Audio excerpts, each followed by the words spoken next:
નમસ્કાર મિત્રો, અહીં આપણે chapter wise solution series start કરી છે, જેમાં આપણે 2018થી લઈને 2022 સુધીના ક્વેશ્ચન સોલ્વ કરી છે ચેપ્ટર વાઇઝ. આજે આપણે એકમલક્ષી અર્થશાસ્ત્રના ક્વેશ્ચન સોલ્વ કરશું 2021ના. 2022ના ક્વેશ્ચન જે છે એ સોલ્વ કરેલા છે ને ચેનલ પર વિડીયો અપલોડ છે, તે તમે જોઈ શકો છો. આજે આપણે 2021ના ક્વેશ્ચન સોલ્વ કરશું. તો શરૂ કરીએ પહેલા ક્વેશ્ચનથી.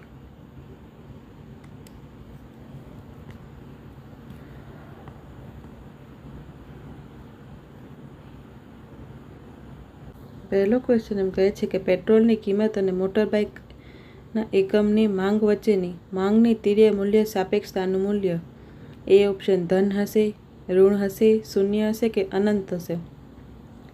તો અહીં જે છે એ તિર્યક એટલે કે શું? તો તિર્યક મૂલ્ય સાપેક્ષતા એટલે કે એક વસ્તુની કિંમત અને બીજી વસ્તુની માંગમાં થતો ફેરફાર છે એ સૂચવે છે.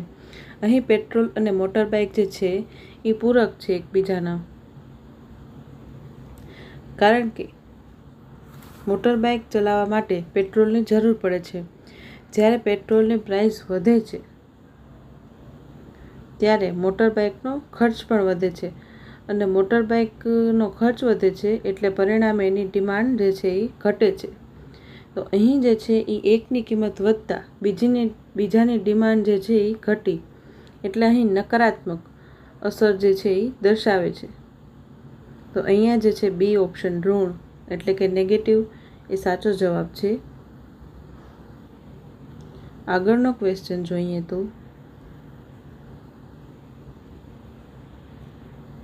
ચલિત પ્રમાણોના નિયમ મુજબ એક તર્કસંગત ઉત્પાદક ઉત્પાદનના ચલાયમાન સાધનોની સીમાંત ઉત્પાદકતા અંગેના અંતરાલ પર ધ્યાન કેન્દ્રિત કરશે કે જે ધન અને વધતા જતા હોય, ધન પરંતુ ઘટતા જતા હોય, ધન પરંતુ અચળ રહેતા હોય અને ઋણ અને ઘટતા જતા હોય. તો અહીંયા જે છે એ બી ઓપ્શન સાચો જવાબ છે કે ધન પરંતુ ઘટતા જતા હોઈએ. હવે ચલિત પ્રમાણનો નિયમ એટલે કે લો ઓફ વેરિયેબલ પ્રપોર્શન છે એ 3 તબક્કામાં હોય છે. પહેલો તબક્કો હોય છે એ વધતો મળતરનો હોય છે, બીજો તબક્કો હોય છે એ ઘટતા મળતરનો હોય છે, અને ત્રીજો તબક્કો જે છે એમાં નકારાત્મક વળતર મળે છે.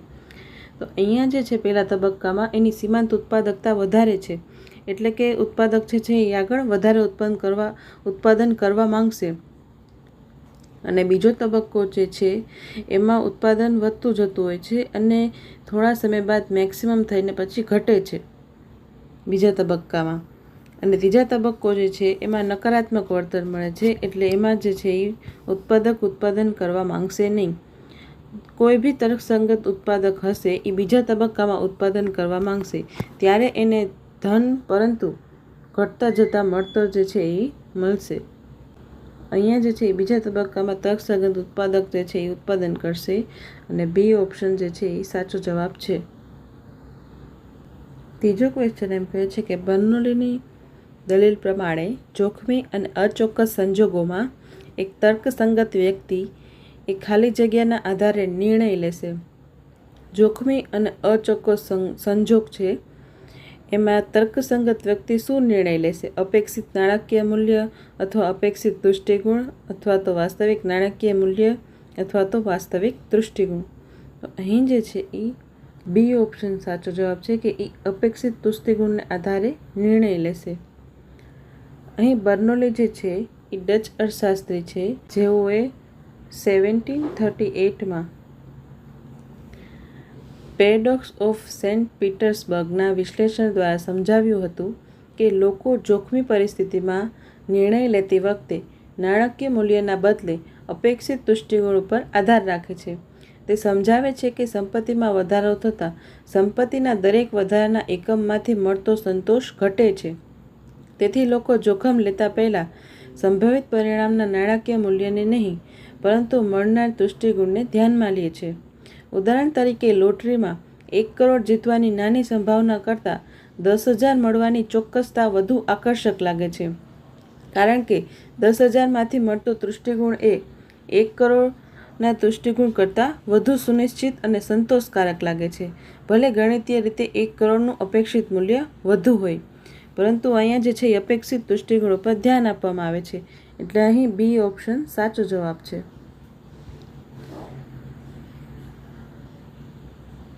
ચોથો ક્વેશ્ચન જોઈએ તો, એક વ્યૂ વિદ્યા રમતના પે ઓફ શ્રેણીકનું કદ ખાલી જગ્યાના સિદ્ધાંત દ્વારા ઘટાડી શકાય છે.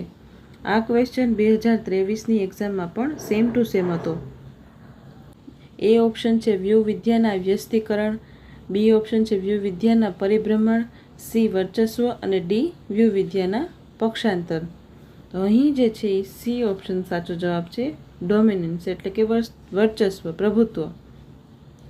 તો વર્ચસ્વનો સિદ્ધાંત જે છે એ વ્યૂહરચનાનું વિશ્લેષણ કરવાની એક પદ્ધતિ છે. આ સિદ્ધાંત મુજબ જો એક વ્યૂહરચના બીજી કરતાં હંમેશા વધુ સારું પરિણામ આપે છે તો તે વર્ચસ્વ ધરાવતી વ્યૂહરચના કહેવાય. આથી વર્ચસ્વ ધરાવતી વ્યૂહરચના નબળી પડતી વ્યૂહરચનાને શ્રેણીકમાંથી દૂર કરી શકે છે, જેનાથી શ્રેણીકનું કદ ઘટાડી શકાય છે. ઉદાહરણ તરીકે, જો કોઈ કંપની માટે 2 વ્યૂહરચના હોય, મોટા પાયે ઉત્પાદન કરવું અથવા નાના પાયે ઉત્પાદન કરવું, બજારની કોઈપણ પરિસ્થિતિમાં ઊંચી કે નીચી માંગ મોટા પાયે ઉત્પાદન કરવું તેને નફો આપશે, તો એ નાના પાયાના ઉત્પાદનની વ્યૂહરચનાને કાઢી નાખશે. આ સિદ્ધાંત રમતને સરળ અને ઉકેલ શોધવામાં મદદરૂપ થાય છે. અહીં સી ઓપ્શન જે છે એ સાચો જવાબ છે.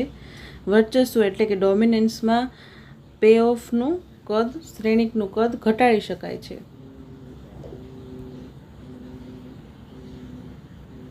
પાંચમો ક્વેશ્ચન જોઈએ તો, એક આધુનિક પેઢીના એક હેતુ તરીકે વેચાણના મહત્તમીકરણની દરખાસ્ત કરનાર અર્થશાસ્ત્રી મોરિસ વિલિયમસન, ડબલ્યુ.જે. બોમેલ અથવા તો ડબલ્યુ. ફેલનર.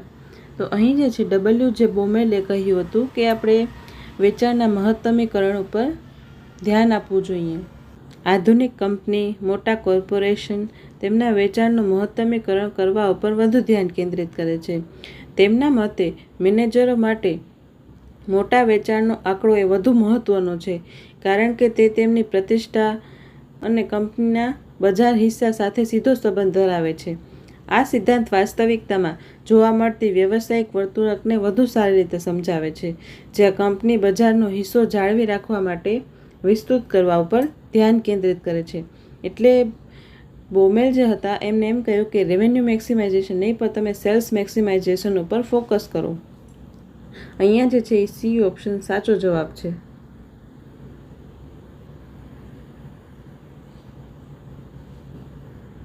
છઠ્ઠો ક્વેશ્ચન એમ કહે છે કે આભાસી ભાડું એ ખાલી જગ્યામાં અદૃશ્ય થઈ જાય છે, લાંબા ગાળામાં, ટૂંકા ગાળામાં, ખૂબ ટૂંકા ગાળામાં કે બજારના સમયગાળામાં.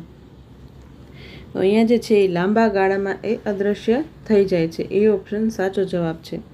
તો આભાસી ભાડું એ ટૂંકા ગાળામાં ઉત્પાદનના નિશ્ચિત પરિબળો જેમ કે મશીનરી, ફેક્ટરી, બિલ્ડિંગને મળતી વધારાની આવક છે, જે તેમની ઓપોર્ચ્યુનિટી કોસ્ટ પરથી મળે છે. આ આવક એટલા માટે મળે છે કે ટૂંકા ગાળામાં પરિબળોનો પુરવઠો જે છે એ સ્થિર હોય છે, જોકે લાંબા ગાળામાં ઉત્પાદનના તમામ પરિબળો ચલિત બની જાય છે. પેઢીઓ નવા પરિબળો ખરીદી શકે છે અને હાલના પરિબળોને વેચી પણ શકે છે. આના કારણે વધારાની આવક લાંબા ગાળામાં શૂન્ય થઈ જાય છે. એટલે આભાસી ભાડું જે છે એ અદૃશ્ય થઈ જાય છે. તો અહીંયા એ ઓપ્શન જે છે એ સાચો જવાબ છે.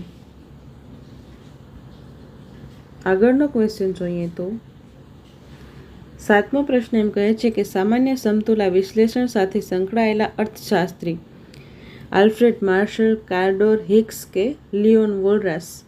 તો ડી ઓપ્શન સાચો જવાબ છે, લિયોન વોલરાસ. સામાન્ય સમતુલા વિશ્લેષણનો સિદ્ધાંત જે છે એ સમજાવે છે કે અર્થતંત્રના તમામ બજારો, વસ્તુ બજાર હોય, શ્રમ બજાર હોય કે મૂડી બજાર હોય, એ એકબીજા સાથે જોડાયેલા છે. એક બજારમાં થતો ફેરફાર એ અન્ય બજારને અસર કરે છે.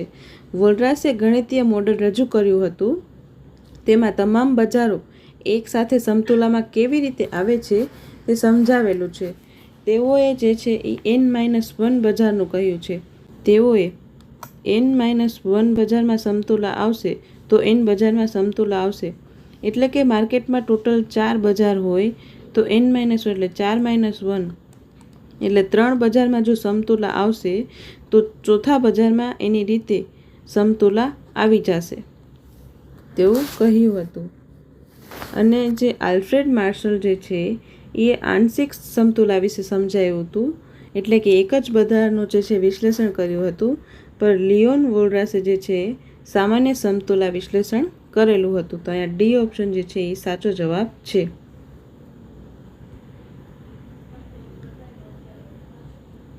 આઠમો ક્વેશ્ચન એમ કહે છે કે કાર્ડોર-હિક્સ માપદંડમાં વિરોધાભાસી પરિણામોની શક્યતા નિવારવા માટે નીચેનામાંથી શાની જરૂર પડે છે?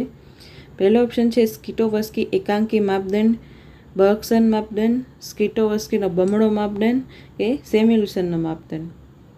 તો કાર્ડોર-હિક્સના માપદંડમાં વિરોધાભાસી પરિણામોની શક્યતા નિવારવા માટે સ્કિટોવસ્કીનો બમણો માપદંડ જે છે એ વપરાય છે. કાર્ડોર-હિક્સના માપદંડ મુજબ કોઈ આર્થિક ફેરફાર એ સુધારણા ત્યારે જ કહેવાય જ્યારે વિજેતા તેમની જીતમાંથી પરાજિતને વળતર આપી શકે છતાં પણ પોતે લાભમાં રહી શકે. આમાં વિરોધાભાસી પરિણામો આવી શકે. તેને સુધારવા માટે સ્કિટોવસ્કીએ બમણો માપદંડ આપ્યો. વિરોધાભાસી કેવી રીતના થયું? તો કે એ પોઈન્ટ ઉપરથી બી પોઈન્ટમાં જઈએ કાર્ડોર-હિક્સના માપદંડમાં તો પણ સુધારણા થાય છે, અને બી પોઈન્ટમાંથી એ પોઈન્ટમાં આવે છે તો પણ સુધારણા થાય છે.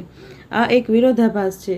ત્યારે સ્કિટોવસ્કીએ બમણો માપદંડ આપ્યો. સ્કિટોવસ્કીનો બમણો માપદંડ જે છે એમાં વળતર આપવાની શક્યતા અને વળતરની અશક્યતા જે છે એ દર્શાવે છે. એટલે કે સ્કિટોવસ્કીનો બમણો માપદંડ જે છે એમાં સ્કિટોવસ્કીએ કહ્યું છે કે એ પરિસ્થિતિમાંથી બી પરિસ્થિતિમાં જઈએ ત્યારે સુધારણા થાય, તો બી પરિસ્થિતિમાંથી એ પરિસ્થિતિમાં જઈએ ત્યારે પણ સુધારણા ના થવી જોઈએ. એટલે બીજો જે છે એને સિદ્ધાંત પોતાનો આપ્યો હતો વળતરની અશક્યતા, કે બીજા પરિસ્થિતિમાં વળતર જે છે એની અશક્યતા હોવી જોઈએ. તો અહીં જે છે સી ઓપ્શન સાચો જવાબ છે. નવમો ક્વેશ્ચન જોઈએ તો નીચેનામાંથી કયો કલ્યાણલક્ષી અર્થશાસ્ત્રનો મૂળભૂત પ્રમેય નથી? વેલફેડ પેરેટોનો પ્રમેય, એ તો પહેલો પ્રમેય છે. બીજું છે કેનેથ એરો અને જેરોડ ડેબેરિયુનો પ્રમેય, પછી એરોની અશક્યતાનો પ્રમેય અને રિબિન્સ્કી થિયરમ. તો કયો મૂળભૂત પ્રમેય નથી?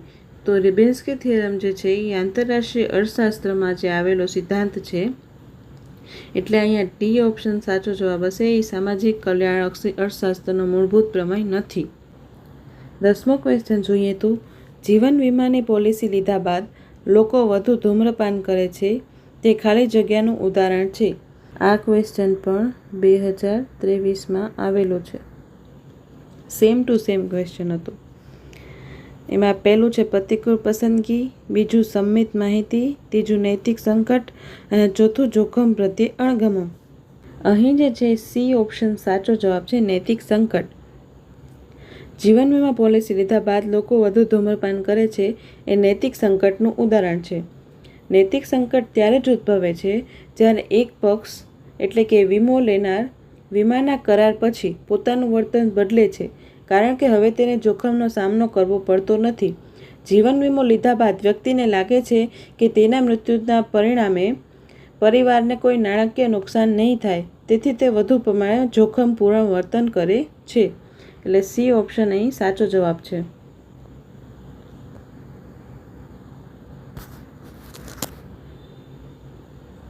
અગિયારમો ક્વેશ્ચન જોઈએ તો નીચેનામાંથી કયું જથ્થાબંધ કિંમત સૂચક આંક સાથે યોગ્ય રીતે જોડાય છે? તો છૂટક સ્તરે વેચાણ થાય તે પહેલાં ફેક્ટરી ગેટ પર જ કિંમત સાથે સંકળાયેલ છે. બીજું, તે છૂટક સ્તરે જ કિંમતો મેળવે છે. ત્રીજું, તે ફક્ત ગ્રાહકના સ્તરે જ કિંમતો મેળવે છે. કે ચોથું, તે ફક્ત જથ્થાબંધ બજારમાંથી જ કિંમતો મેળવે છે. તો જથ્થાબંધ કિંમત સૂચકાંક એટલે કે હોલસેલ પ્રાઇસ ઇન્ડેક્સમાં એનું વેચાણ જે છે એ છૂટક સ્તરે થાય છે અને તે પહેલાં ફેક્ટરી ગેટ પરની કિંમત સાથે સંકળાયેલ છે. અહીં જે છે એ ઓપ્શન સાચો જવાબ છે.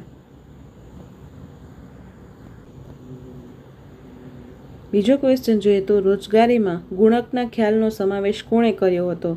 R.F. Khan, lord Keynes, professor Hawtrey, professor A.C. Pigou. તો રોજગારી ગુણક જે છે એનો ખ્યાલ R.F. ખાને આપેલો હતો 1931માં. રોજગારી ગુણકનો સિદ્ધાંત છે R.F. ખાનનો. તે સિદ્ધાંત પાછળથી કેઇન્સના રોકાણ ગુણક માટે પ્રેરણા બન્યું. કેઇન્સે રોકાણ ગુણક શોધ્યો હતો, એટલે કે ઇન્વેસ્ટમેન્ટ મલ્ટીપ્લાયર. અહીંયા જે છે એ ઓપ્શન સાચો જવાબ છે.